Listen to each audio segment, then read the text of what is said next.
नमस्कार दोस्तों, स्वागत है जय हनुमान जय की शादी के बाद पति की किस्मत पत्नी के ऊपर काफी हद तक निर्भर रहती है।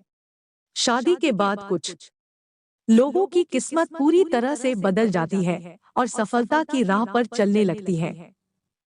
वहीं कुछ लोगों की किस्मत शादी के बाद से ही बर्बाद होना शुरू हो जाती है।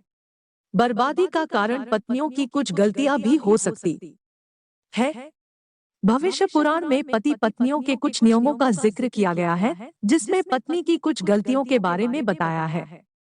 अगर पत्नी शादी के बाद कुछ गलती करती है, तो उसका सीधा असर उसके पति पर और उसकी किस्मत पर पड़ता है। अगर आप पति के साथ भोजन करती है, तो यह वीडियो जरूर देखें। दोस्तों, ऐसा भोजन कभी मत करना। दोस्तों, सच्ची श्रद्धा से कमेंट्स में जरूर लिखें हर हर महादेव, राधे राधे। दोस्तों, आपने ये कहावत सुनी होगी कि हर सफल इंसान के पीछे एक औरत का हाथ होता है। ये कहावत यूं ही नहीं कही गई है। दरअसल हिंदू पुराण में भी पति की सफलता के पीछे पत्नी को ही अहम कारण माना गया है। कई मामलों में तो पति की तरक्की भी रुक जाती है। इसीलिए शादी के बाद पत्नी को कुछ कायदों का ध्यान रखना चाहिए।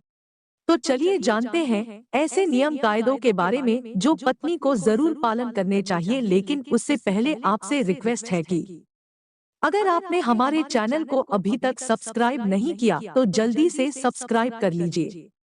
दोस्तों, पत्नी की ये 5 गलतियां पति को बर्बाद कर सकती है। पहली गलती, सुबह देर से उठना। कोई भी पत्नी अगर सुबह सूर्योदय के बाद भी बिस्तर पर सोती रहती है, तो वहाँ काफी मात्रा में नकारात्मक ऊर्जा पैदा होती है।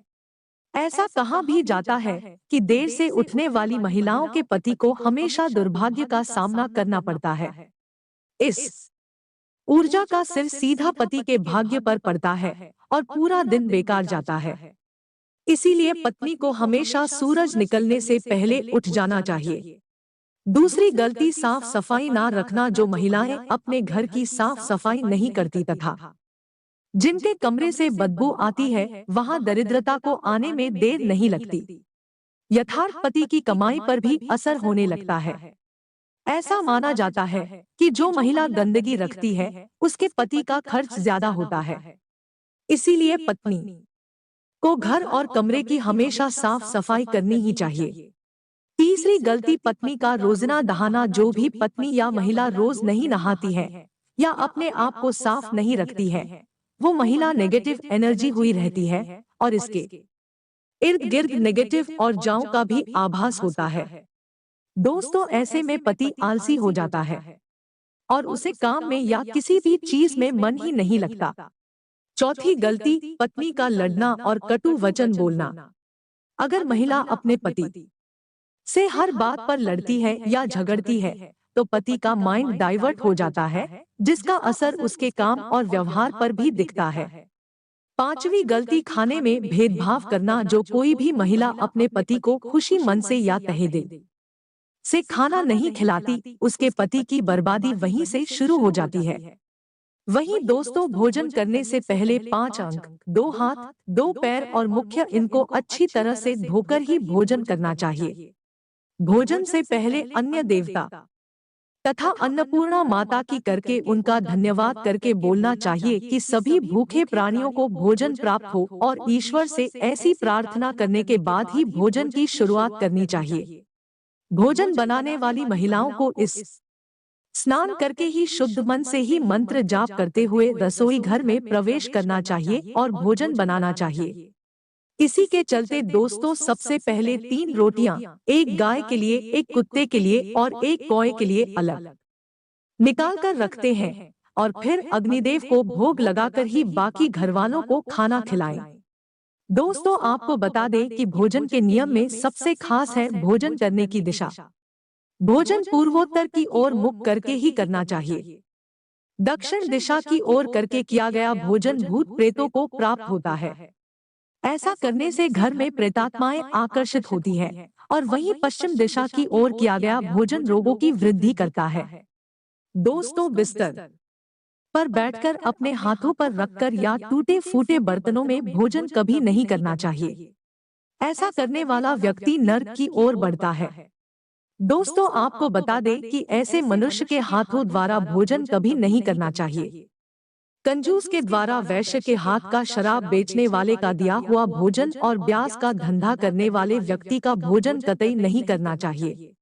इससे व्यक्ति को नर्क की यातना भुगतनी पड़ती है। भीष्म पितामह कहते हैं कि भोजन के दौरान थाली में अगर बाल या कंकड़ आ जाए तो उसे वहीं पर छोड़ देना चाहिए। बाहर लाने के बाद भी खाया जाने वाला भोज अंदर गिरता का सामना करने पर मजबूर कर देता है। थाली को अगर कोई व्यक्ति लांग जाए या ठोकर लग जाए तो ऐसा भोजन दूषित हो जाता है। इसे ग्रहण नहीं करना चाहिए। दोस्तों, भीषण पितामह ने अर्जुन को बताया कि एक थाली में जब भाई भाई भोजन करे तो वो अमृत के समान हो जाता है। ऐसे भोजन में धन, धान्य, स्वास्थ्य और लक्ष्मी की नदी होती है। ऐसे भाई को नर्क नहीं जाना पड़ता होती है, स्वर्ग की प्राप्ति। और वही भीष्म पितामह के अनुसार पति पत्नी को एक थाली में भोजन करने को निषेध माना गया है। भीषण पितामह के अनुसार एक ही थाली में पति पत्नी भोजन अगर करते हैं तो ऐसी थाली को मादक पदार्थों से भरी हुई थाली माना गया है। पत्नी को पति के भोजन करने के उपरांत ही भोजन करना चाहिए, जिससे घर में सुख समृद्धि बढ़ती है और 7 जन्मों तक का साथ मिल जाता है। वहीं पतियों के लिए भी जरूरी है कि वो घर की लक्ष्मी यानी अपनी घर की औरतों का सम्मान करें, उन्हें हमेशा खुश रखें। जो व्यक्ति घर की औरतों का सम्मान नहीं करता, उनके साथ मारपीट करता है, तो ऐसी गलतियों के कारण दुर्भाग्य हमेशा आपके पत्नी या फिर पति के पीछे ही रहेगा, जिसके कारण दोस्तों भाग्य कभी भी आपके हित में नहीं रहेगा। दोस्तों, दुर्भाग्य से बचने का उपाय भी है, लेकिन इसका मतलब यह नहीं है कि कर्म ना करें और उपाय के सहारे ही अपने आप को तरक्की की राह पर ले जाते रहे। दोस्तों, आपको यह बात बता दूं कि अच्छे कर्म का फल हमेशा अच्छा ही होता है। इसीलिए कोई भी अच्छे कर्म करने से आप चुके ना। रोज सुबह उठकर सच्चे मन से बिना किसी फल की आशा करते हुए अगर गायत्री मंत्र का ध्यान करें तो इससे आपको सद्बुद्धि की प्राप्ति होगी। अपने माँ बाप तथा अपने परिवारों का आदर और सम्मान करें, उन्हें इज्जत दे और हमेशा खुश रखें। इससे आपकी जिंदगी में पुण्य मिलता है और बुरे समय कभी भी नहीं आता। अब जो मैं आपको भाई बताने जा रही हूँ उसको सूर्योदय के बाद और सूर्यास्त के पहले आपको करना है। आप एक रोटी ले और उसको अपने ऊपर से 31 बार घड़ी की दिशा में घुमाना है।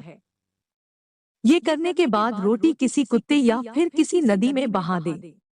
इससे दुर्भाग्य आपके पास कभी नहीं भटकेगा।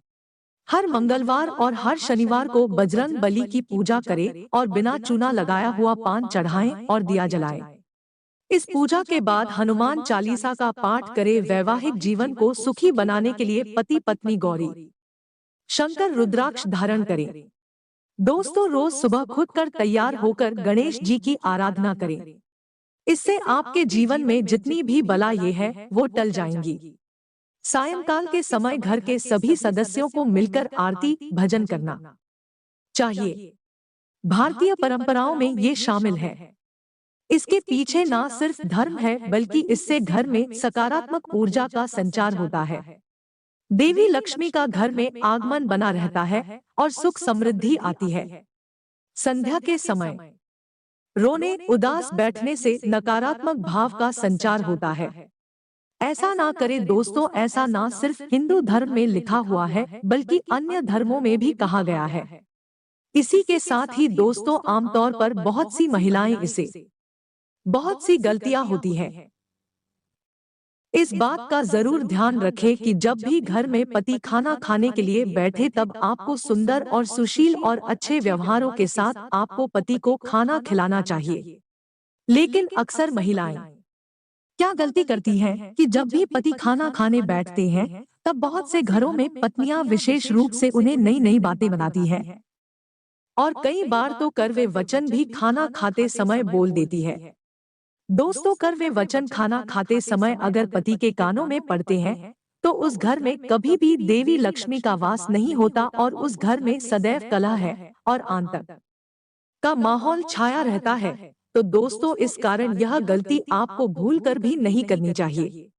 तो ये जो कुछ उपाय जिससे आप दुर्भाग्य को सौभाग्य में बदल सकते हैं। साथ ही मैंने ये भी आपको बताया कि कौन सी ऐसी गलती है जो पत्नी अगर करती है तो उसका सीधा असर उसके पति पर पड़ता है। दोस्तों उसके पति का दुर्भाग्य आ ही जाता है और वे कभी भी अपने वो मुकाम को नहीं पा सकता जो वो पाना चाहता है। अपनी जिंदगी में वो रिश्तेदारों में सबसे पीछे रह जाएगा, उसे सफलता नहीं मिलेगी। तो दोस्तों अगर आप भी उन महिलाओं में से एक है जो चाहती है कि उनके पति तरक्की करे, उनके घर में सकारात्मकता का संचार हो, धन का आगमन हो, उनके पति को वो हर मुकाम हासिल हो जो वो पाना चाहते हैं, तो आप इन गलतियों को करने से बचें। कभी भी एक ही थाली में पति पत्नी भोजन ना करें। इससे आपको पता ही है कि आपके घर में नकारात्मक ऊर्जा का संचार होगा, घर में दरिद्रता आएगी।